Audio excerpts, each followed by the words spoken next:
the punished. The morning star was just fading in the violet sky as the huge wooden cart, crowded with naked slaves, moved slowly over the castle drawbridge. The white draft horses plodded steadily towards the winding road, and the soldiers drove their mounts close to the high wooden wheels, the better to catch with their thudding straps the naked legs and buttocks of the wailing slave princes and princesses. Frantically, the group huddled together on the rough boards, their hands bound to the back of their necks, their mouths gagged and stretched by little leather bits, plump breasts and reddened buttocks shivering.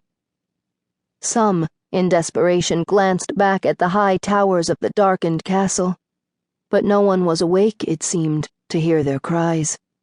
And 1,000 obedient slaves slept within, on the silken beds of the slaves' hall or in their masters' and mistresses' sumptuous chambers, unconcerned for those incorrigible ones who were borne away now in the wobbling, high-railed cart towards the village auction. The commander of the patrol smiled to himself as he saw Princess Beauty, the crowned prince's dearest slave, press towards the tall, heavily muscled figure of Prince Tristan. She had been the last to be loaded into the cart. And what a lovely slave she was, he mused, her long, straight, golden hair hanging loose down her back, her little mouth straining to kiss Tristan in spite of the leather bit that gagged her. And how could the disobedient Tristan, with his hands bound to his neck as securely as those of any other punished slave, solace her now? The commander wondered. He debated with himself. Should he stop this illicit intimacy? It would be simple enough to pull Beauty out of the group and spread her legs as he bent her over the railing of the cart, spanking with his belt her plump, disobedient little sex for its impudence.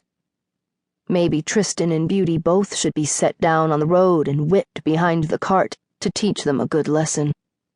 But in truth, the commander felt just a little bit sorry for the condemned slaves, spoilt as they were, even the willful Beauty and Tristan.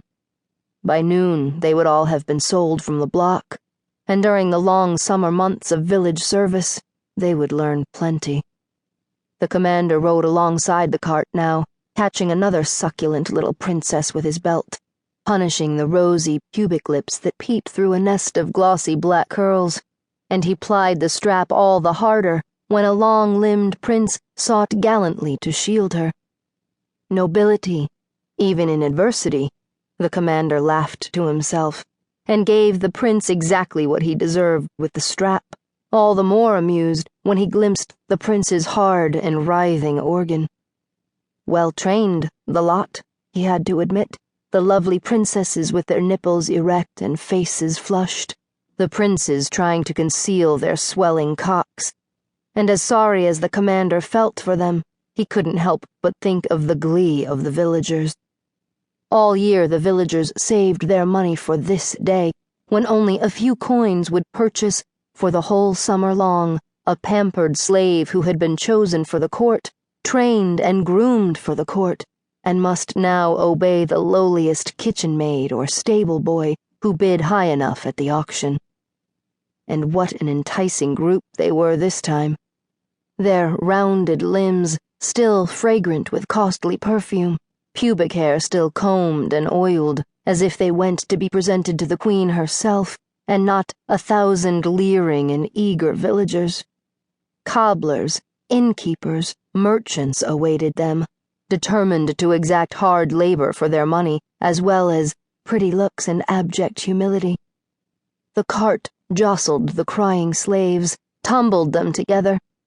The distant castle was now no more than a great, gray shadow against the lightning sky, its vast pleasure gardens concealed by the high walls that surrounded it. And the commander smiled as he rode nearer to the thicket of lovely shaped calves and high-arched feet in the cart, seeing a half-dozen splendid unfortunates pressed to the very front rail with no hope at all of escaping the soldiers' straps, as the others crowded against them.